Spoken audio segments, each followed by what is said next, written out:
How's everybody doing? Hope all is well. My name is Brian Rowland. I don't know if I'm live.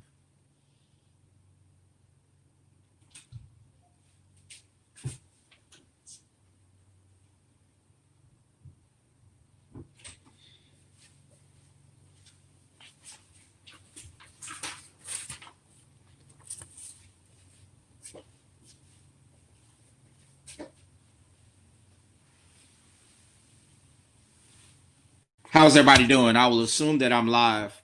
My name is Brian Rowland. I'm a city councilman in the city of Prairie View. Oh, I am. I'm a city councilman in the city of Prairie View. I just want to briefly tell you a little bit about myself and how I got to the position. I am currently the mayor pro tem. I've been elected for about 10 years. I got to Prairie View A&M University, which is a rural HBCU outside of Houston, Texas. So all my people from Texas, please give us a shout out. All the people representing the SWAC, Southwest Atlanta Conference. When I got to Prairie View in 2002, I had a roommate. And so during this time, we met people on campus. I wanted to go to an HBCU to get that cultural experience. Originally from Brooklyn, New York. My mom is from Belize and my dad is from Panama. And I wanted an opportunity to be able to serve my people.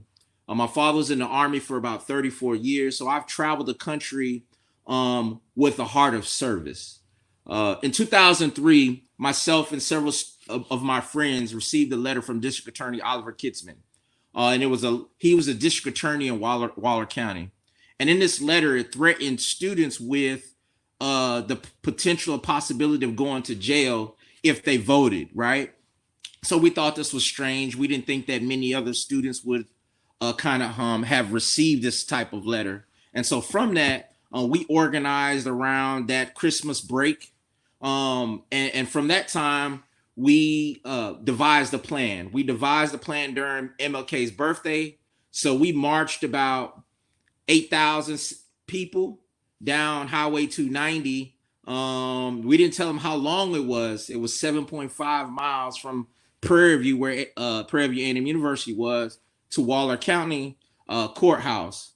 From that time, we had an opportunity. Once we marched, we marched because we wanted to show the power of students, the power of the Prairie View community, and the power that we weren't going to be.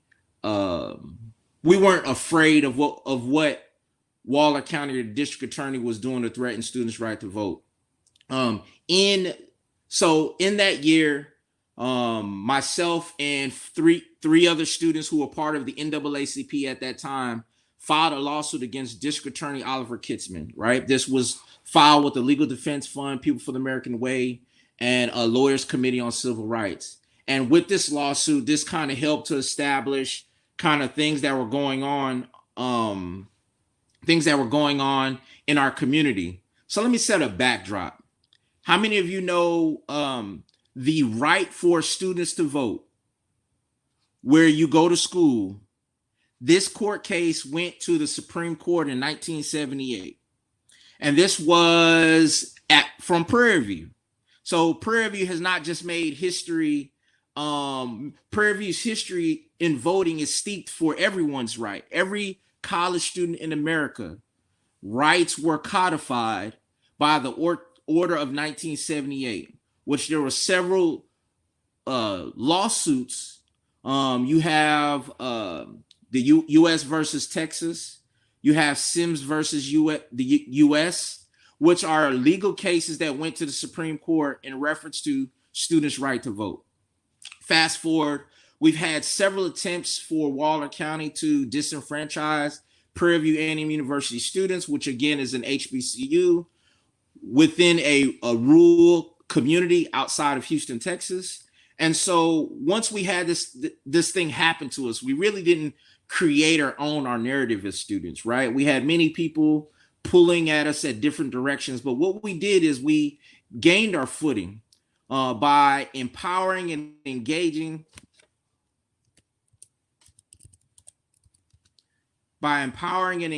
students to understand that your vote was powerful. At that time, we had students who were running for Waller County Commissioner's Court. They weren't successful at that time during that election, but what it did is it set the stage for why it's important for students and what Waller County had thought that students' voice was very powerful. Fast forward, that was a march that happened in 2004. We again had the march in 2008. And then we've had the march since then. Again, each time using either Section 5, Section 2. In the lawsuit, we talked about our 14th Amendment was the right to be able to exercise your right to vote. And we felt that our voice was being taken care of. In 2020, we're still having voting issues. Waller County, we're currently in a legal battle in reference to why they don't want students to vote on campus in their student center, which most college students have the ability to vote in their student center. And so these are some of the opportunities and things that are kind of going on in current time. One of the things that I would share with you from my story is empowered me to continue to stay engaged. In 2009, 2007, I ran for city council. After this, I lost by 7 votes. So that lesson I want to share with you is that you can never give up, and every vote counts. I lost by 7 votes. How many people know 7 people? Definitely love if you have any questions or comments, please put those in the chat below. But how many people know 7 people that they could have got to vote? Ran again in 2009, and that was my first opportunity to get elected. I got elected in 2009 and have been serving my community ever since. Now that I'm not as young as I was, right, as a young elected, I am still currently falling in that category. With now 10 years of experience, we have now made it an issue, a priority to elect young people in my community. I serve with 3 other young people who are under the age of 30. One was the SGA president, former SGA president Kendrick Jones. One was the former SGA vice president Zonte Wallace. Now they happen to be men of Alpha Phi Alpha Fraternity Incorporated, but that's not my fault. But because we understand the importance of voting. But it was the help of all the Divine Nine. We happen to serve with another gentleman, Jonathan Randall, who's a member of Omega Psi Phi. And so we've all come together to show that young people are important and young people can lead. We're not leaders of tomorrow, we're leaders of today. We also have made it an issue to get involved and engage with an organization called Young Elected Officials Network. Check it out if you have an opportunity, because that's important. That organization gave us the platform to engage with thousands of young elected officials around the country who have priorities, who allowed us to grow in that position, but also allowed us to be able to share and learn from other people. We have many other young people elected around the country. You have the director of that program. His name is Savante Marek. He is the mayor of Ithaca, New York, which is a college town. Savante just was on Forbes 40 under 40 because he is under 40 and he is the mayor of a city. That's important because when we talk about leading in our community, when we talk about police reform, when we talk about quality of life, when we talk about education, there are many levels of government that we all have to engage and want to be a part of. One of the things, I guess in the questions we're saying, how should administrators go about kind of moving this conversation forward in your community or on your college campus? One, I would say engaging student government association. That is where they have the heartbeat and the pulse of what is going on that campus. Now, during COVID-19, it has another twist to it, right? Because many campuses probably aren't doing your traditional engagement in reference to voter registration rallies and, because of social distancing. But we have to be creative. I would ask that, people who are in the CAs and RAs on the campus pull together a plan to, one, make sure students get registered to vote. We have less than 30 days to make sure you're registered to vote. So in many communities, some communities have same-day registration. Please check out your community.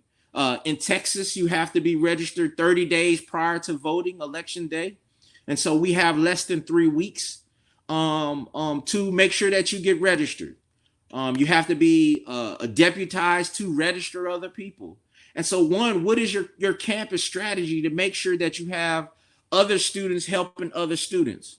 What we've found as a Black elected or Afro-Latino, actually, elected official is I have to be engaged not only in current policy, but I have to make sure that the voice of my community is being heard. And you have a voice by making sure that you engage people in your community. One, that starts with voting. Two, being registered to vote, right? Second, it comes with being prepared to vote. In Texas, the governor has extended voting an additional week. So now we have 3 weeks of early voting. And it's going to be important that you focus on voting early. There's been the NAACP has filed a lawsuit in reference to mail-in ballots. Unless you're of a senior age, I would, again, you wear your PPE, wear your face mask, and go to vote in person early. What we don't want people to do is to use this opportunity to disenfranchise many voters, both on your campus and in your community. How can students play a role? Many of you have older people senior people in your community, people who may not know about the voting. So I would educate yourself on why voting is important, but not necessarily telling people who to vote for, but informing and educating them about when's the last day to register to vote. When does early voting starting, and what are the polling locations and places? Many of you if you live in a large urban community, if you have a basketball arena, how things have changed or impacted, right? Black Lives Matter, the movement and the conversation, most NBA arenas, like in Houston, Rockets, they will have a voting center. And so again, it's going to be important to understand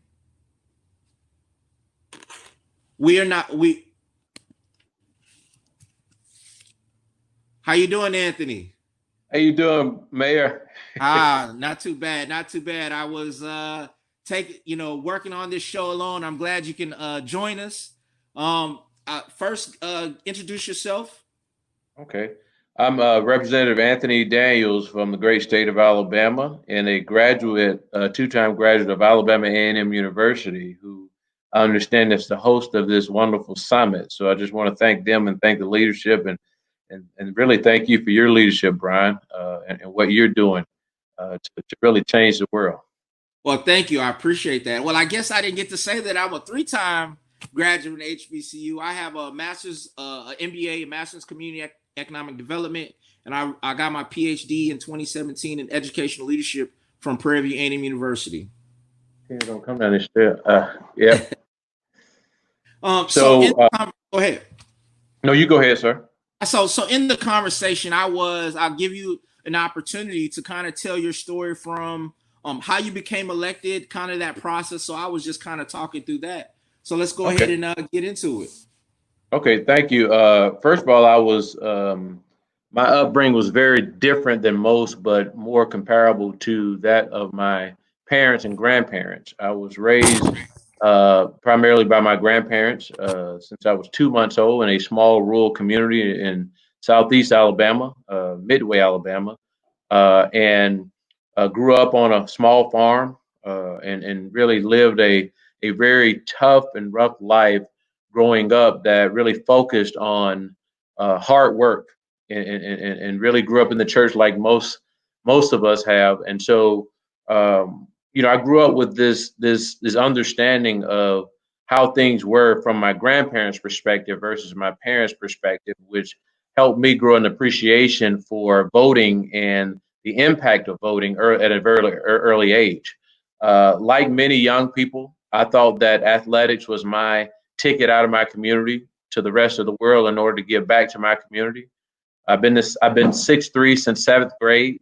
Played AAU basketball in Florida with Amari Stoudemire and I were teammates, and I also bagged Tracy McGrady up when I was seventh grade. He was in 11th grade, and so I thought that athletics was my ticket out of the community.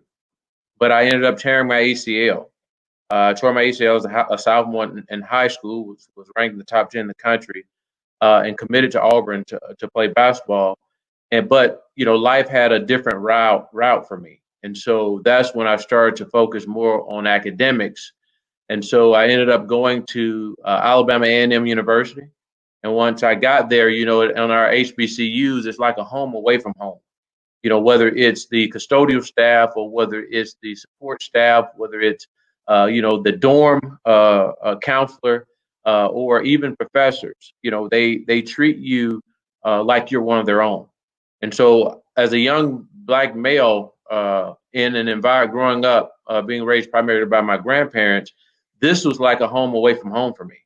And so it practically saved my life and really made me the person that I am today. And all of my leadership skills and what I learned very early on really came from my tenure at an HBCU. It was individuals that really showed you the way, and they got on to you when you were out of line and you weren't doing what you were supposed to do. And so it just makes you feel like you're at home. And so that's why I got my start. I got my start of being involved in the NAACP on campus at Alabama A&M. Then I ended up pledging the best fraternity in the world, Kappa Alpha Psi, as a sophomore in college. And so I was able to further my leadership abilities and really understand the bond with other young men who's lifelong friends. And so we became more of a community, but really understanding how when you hear your college president at the time talk about the lack of funding and the inequities that existed for our university versus other institutions of similar size that were not an HBCU. And so I began to internalize those things early on, which really motivated me to do voter registration drives to help out on political campaigns, people that I believed in. Oftentimes we focus a lot of our attention on the federal level and the presidential race, but understand that the local races have more of an impact, direct impact to you and your community. The local community has, the DAs are elected in local communities. Your mayors and city council members appoints police chiefs. Your sheriff is elected at the county level. So when we talk about Black lives mattering, right? And so we can't just look at the presidential level. We got to look at the laws at the local level that impact the community that we live in. Oftentimes, college students, young people, we want to be registered to vote back at home, right? Unless you're in a swing state, I suggest you register to vote in the state that you currently live in, where you're going to college, so that you can have an impact in the local community, in the local races, so that you're able to look at ways to have leniency from the municipal judges. Municipal judges are also appointed by the mayor and city council. And so looking at those local races and the importance of those races is how we have to look at the world.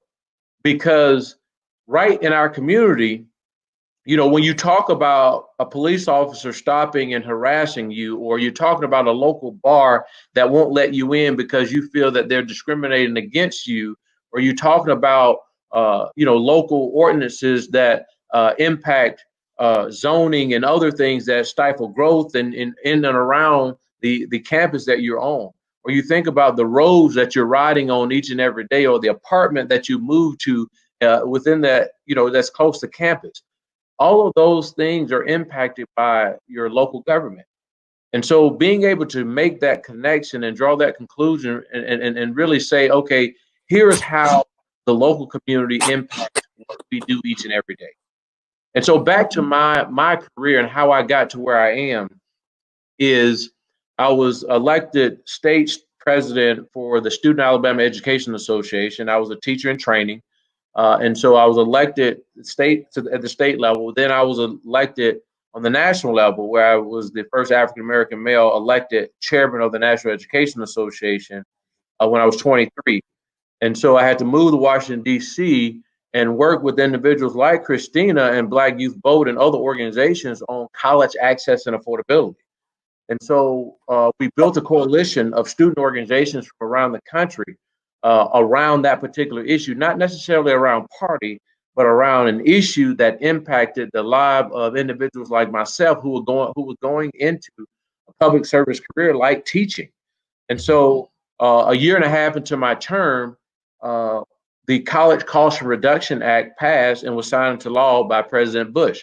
But we worked alongside Senator Ted Kennedy and at the time chairman of the House Education Committee, George Miller, and Nancy Pelosi on framing and developing and massaging the legislation, as well as the Bush administration on what that should look like, because it had overwhelming bipartisan support. And so that's what sparked my interest in politics and policy, because I saw the impact. I witnessed it, right? Having at the time having $58,000 student loan debt and going and teaching in an elementary school, it was difficult. It would have been difficult. And so that fight was a fight for everybody, for everyone that wanted to go into public service careers like education and healthcare. And so to fast forward, I taught for 3 years.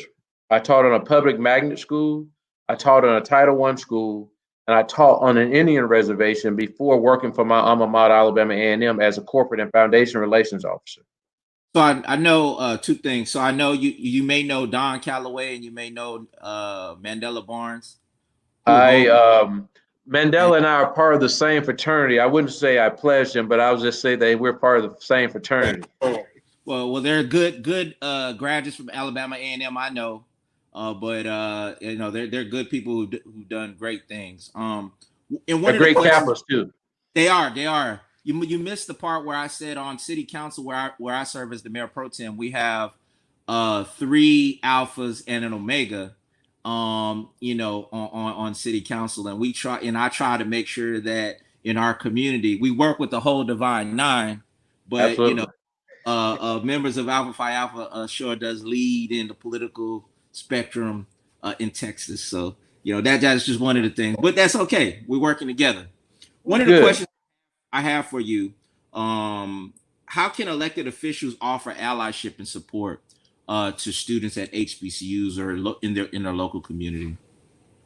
Well, I think that funding, of course, is always extremely important, and we've had this same fight even at the state house level. And so I think that once I would like to see more student organizations do coalition building around issues that impact the university.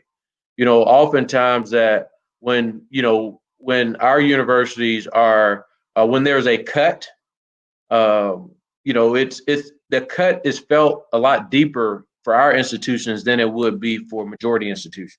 Absolutely. And so really being an advocate and getting engaged in pushing for more funding and support for HBCUs. Don't wait until you're in the legislative session, but build a relationship outside of the legislative session and meeting with these individuals in their districts, regardless of what party they're from. Right? That doesn't really matter. It's getting the voices of the voiceless out there and making certain that we are, as elected officials, that we're accountable to our constituents. One thing I would say as a person who's currently the mayor pro tem but running for mayor on this ballot, right? I would say offering allyship and support looks like some of the things you mentioned. It's important that you understand that the mayor in your local city selects the police chief. That is the person who works for them. They select the municipal judge, as also what you mentioned. And so when we talk about some of the reforms that, again, I ask students to prioritize, what are your priorities? If your priorities is the local police that is harassing students on campus, or if your priorities is, making sure that you have,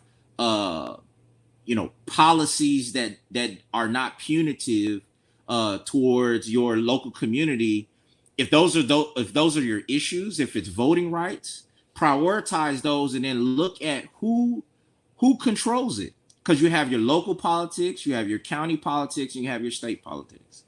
One of the questions I have for you, um, you know, what steps should campus students or campuses take to ensure high student turnout in November? Well, I think that right now in most of the states, because of the pandemic, I would consider everyday election day the moment that absentee ballots are accepted. And so, one of the things that I would ask that all of the campus around try to request and work with their university administration on is try to request that an absentee ballot office be present on campus, where the campus actually donates, allows an absentee ballot manager, the opportunity to be on their campus certain hours of the day, or occupy an office on campus that's not being used, so that students will have an opportunity to go and do an absentee ballot in person.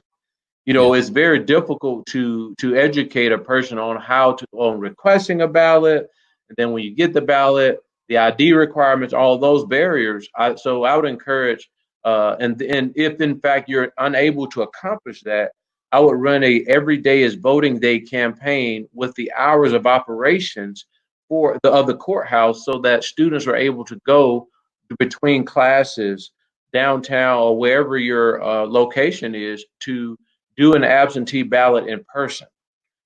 We don't know what the weather is like. We don't know where we'll be regarding the pandemic in November.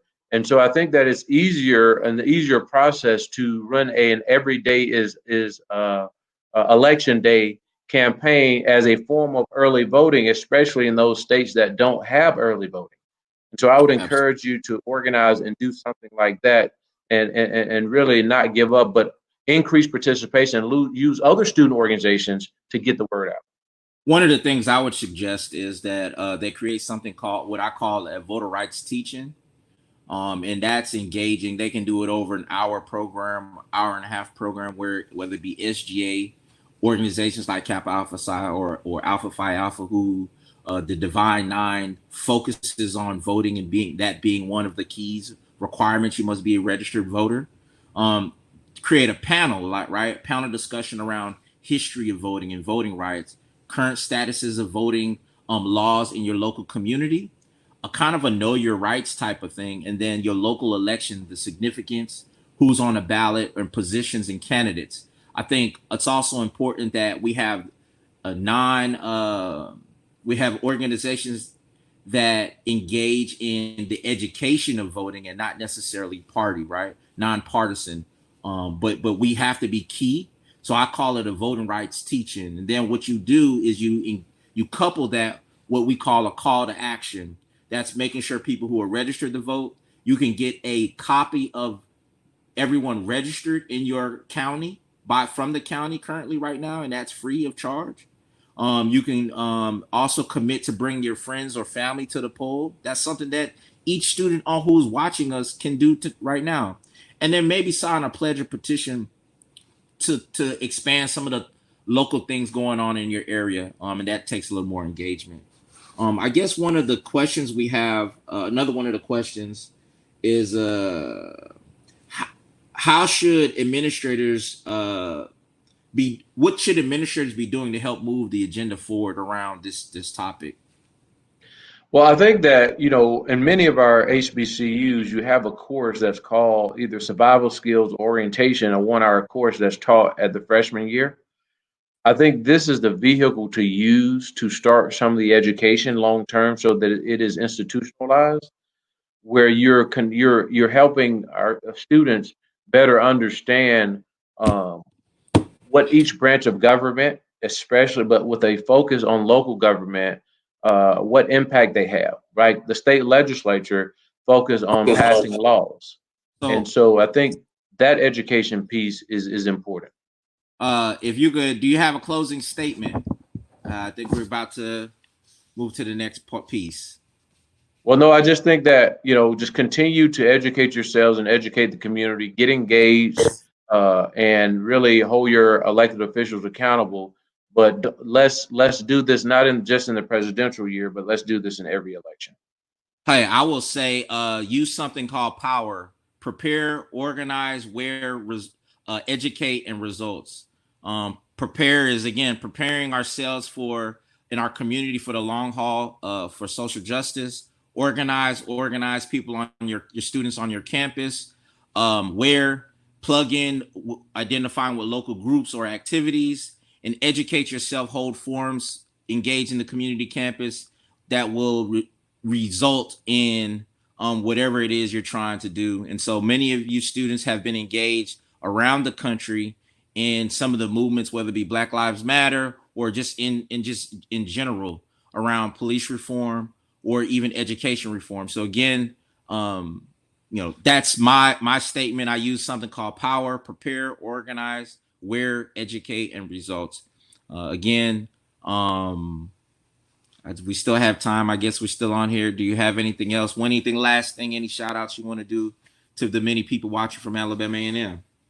Well, I think that you know, Alabama A&M has certainly been they've really been doing their thing. I think we've had some not necessarily voter suppression issues that I call it voter suppression issues and ways to keep students from being able to engage.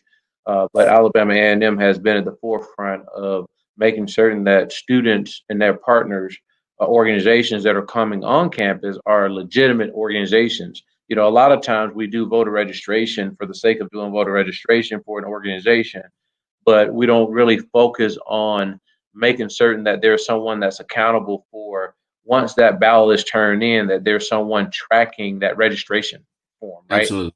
And so I think that that's a process that's been missing. And so Alabama A&M has certainly been at the forefront of making certain that they have allies and partners that's really helping them and working alongside them and making ensuring that students have an opportunity. And so all the HBCUs are great, Yeah. and everyone that's Absolutely. on here. And so, I just want to thank the foundation for this and for the opportunity. Now, thank you again for students who are watching. Before we go to the next, if you're looking at books to get engaged or book recommendations, I'd recommend you reading Willie Brown, the Basic Brown, My Life in Our Times. Another book, a biography of Maynard Jackson, by Robert A. Holmes, and then a book called The Power Broker by Robert Caro. And then also, again, many people have read The Souls of Black Folks. And so those four books, I think, are books that would start you on understanding if you're majoring in political science, you're wanting to look at African American elected officials who have engaged or done some things on all levels. I think when you read the biography of Willie Brown, who actually started at Prairie View, how he got to San Francisco is he got kicked out of Prairie View A&M University. But he went on to San Francisco to become a great mayor of that state and also do great things in the state legislature. And so Maynard Jackson was a great mayor. He again, some of the things he did was make sure that he focused on economics and that's how you built out the city of Atlanta. And so we want HBCU graduates to go on and do great things. We want you to run for office. Everybody can't be elected. We need good staffers. We need great policy experts. We need great people who are thinking, and we need people who are grassroots. And so pick and find your lane, and understand that again, it's important that we always have a voice at the table. They're still trying to cue us in so we can continue to talk. Do you have? Yeah, on the economic front, legislatively, we find that we're beginning to peel back the layers, especially at the state level. to see that minorities are still being shut out of opportunities for state contracts, and so we're working through that right now. I do think that at some point we're gonna have to have a real conversation among HBCUs of creating a think tank that's going to address some of the inequities that exist, because I can assure you that the inequities that exist in the footprint of an HBCU, regardless of where they are, the issues are the same. You know, understanding for me, from my perspective, every community that I've been to that has an HBCU, the news media has been overly critical of that HBCU locally. And so we got to start peeling back the layers to see, they're damaging our brand all the time, right? But Yep. and so we just got to look at how much does that actually equate to, how much loss and potential loss and stifling of growth has that given to our local communities, because a lot of times we're very difficult for us to recruit from our local communities because of the narrative that has been orchestrated by the powers to be. And so we got to start looking at the media aspect. We got to start looking at the economic aspect. We got to start building out, like I said, collaborating on a think tank. It's no good to have a think tank at University A that is only 20% funded. Let's Absolutely. build a think tank where all HBCUs or organizations of color can benefit from, because the policies and the issues are the same. It doesn't matter where you are. And so I think that those are some of the things that we got to think about long term, and actually building on entrepreneurship pipeline within our institutions, to make certain that even our small businesses are getting the support that they need so that they can operate. So it's a broad issue, but I think economics and education is really the two areas that we need to start with. Absolutely. I definitely agree. There's opportunities specifically with the inequities that now, whether it be corporations or the veil being lifted of the social injustice that Black and Brown people in America have always faced. I think we have to use our academicians both on campuses or on HBCU campus, but also African Black and Brown academicians at PWIs. Engage them on. They have an opportunity to do research, and then there's the practice of that research. And I think that's one of the reasons why I received a PhD, to engage academicians on college campuses to say, this is what's going on in the real world in communities of color. How do we then write the narrative, or write what's the framework that is there to then push through what's the ills in our community, and what's the solutions on how do we move forward. How